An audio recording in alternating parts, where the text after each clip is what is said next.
Kalunos-lunos ang sinapit ng isang 10 taong gulang na estudyante, nang bigla na lamang itong araruhin ng isang dalagita, dahil umano sa inggit, noong Lunes August 19, sa Barangay Dolores Taytay Rizal. Sa kuha ng CCTV, makikita kung paano ng sospek, ang walang kalaban-lab ang bata, na noon ay naglalakad pauwi na sana sa kanilang bahay, galing eskwelahan. Agad na pakaripos ng takbo ang ina ng bata, at agad itong isinugod sa ospital. Ang batang kinilalang si Archie, ay nagtamo ng 22 sa katawan.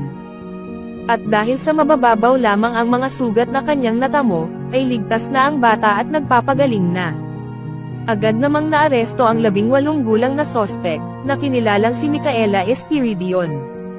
Ayon sa naging investigasyon ng pulisya, ay wala umano sa tamang katinoan ang sospek. Dahil sa inggit sa kumpletong pamilya, ay nagawa niyang pagtangkaan ang buhay ng iba.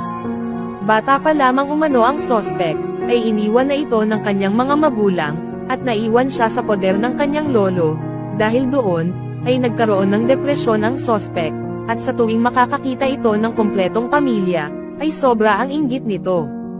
Sa ngayon ay nakakulong na ang sospek sa Taytay Police Station, at nahaharap sa reklamong frustrated murder.